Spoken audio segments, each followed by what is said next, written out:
Hi, I'm Claudia Brown Coulter with Pivotal Peace. I'm your go-to mediator for navigating divorce while parenting children with special needs. I'm also a legal document assistant based in the greater Los Angeles area. You've made it! You're ready to change your name. Hooray! Okay, let's talk about this. First of all, you don't get to just pick any name. I think I've said this in another video where somebody changed their name to Obi-Wan Kenobi. Don't do that.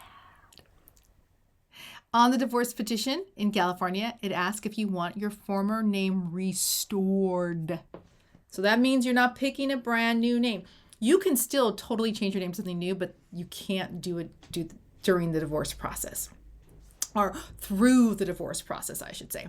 So if maybe you are approaching divorce with a default with an agreement, and maybe your spouse filed and they didn't mention that you wanted your former name restored, there is still an opportunity to list it in the final divorce judgment. The court may or may not accept it, but hey, it's worth listing. Ooh, sorry, it's Friday and my tongue is a little tied. Okay, so let's talk about how you do this. So first of all, the most ideal thing is to list it in the petition or the response. And then once again, don't forget to list it in the final judgment paperwork. So list that. There's always a cost associated with changing your name, but the cost is very minimal when it comes, at least that's my understanding, it's very minimal when it comes to restoring your former name if it is part of a divorce judgment. You need to, in order to do this step though, you're going to need a certified copy from the court. So the copy that the court sends you, like, I don't know why, don't ask me why. The copy the court mails you is like, hey, congratulations, you're divorced. Is not good enough. It's not good enough for Social Security or for the DMV to change your name. So you're gonna need to go back and order a certified copy. Get that. Get it. Even if you're not planning to change your name tomorrow, go ahead and get it. Think about how we store paperwork now versus how we stored paperwork 20, 30 years ago.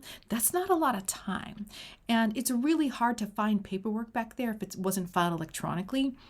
So grab a copy just in case. Put it in a firebox so you've got a copy of it, okay?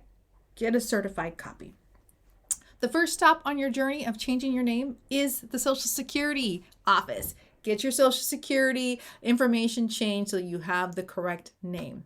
Your next step is the DMV. Don't reverse that order. You got to go to Social Security first, then go to the DMV. And then at that point, then you can update everything. Make sure your voter registration is updated. Newsflash, when you go to the DMV and, update your voter registration, you're going to get back in the pool again for jury duty. So just like a heads up, I'm not going to unglit that. Just mentioning jury duty, I don't get like a million summons. But it's worth it, right? It's worth it.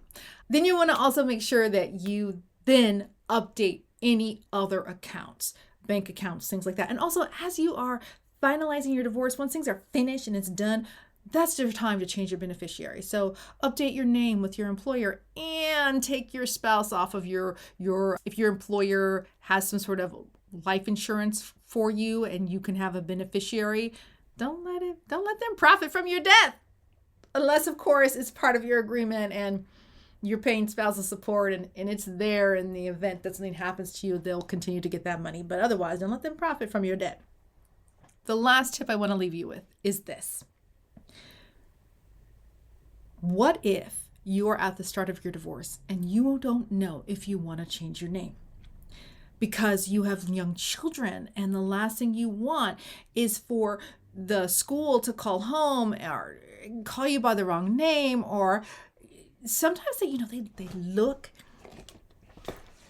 at children as if something is wrong with them if their parents have different last names. As if somebody is a bad human being. The kids are bad human beings. It's usually the mom that changes the name. So the mom is some sort of whore or something like that. Like, at least it felt that way when I was younger. And I'm sure there's people out there who are like that. And also, people don't need to know your business. Why come you got a different name than your kids? How many baby daddies you have? None your business.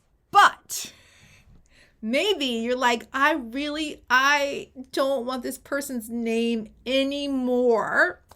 And I want my former name restored, but I want the kids. I want to have the same last name as my kids. Nobody's going to make you change your name. Although I know that there are some people who are like, you must change your name as part of this divorce process because I'm so mad at you.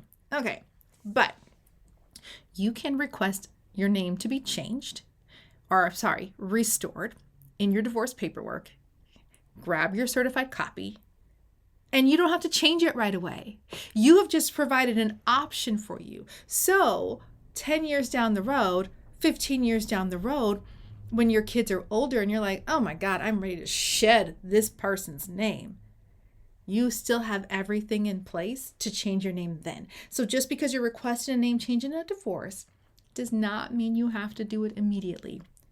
Get that certified copy though. Don't sleep on that. Hey guys, have a great weekend. Congratulations on your new life. And I'll be here next week with more insights and wisdom.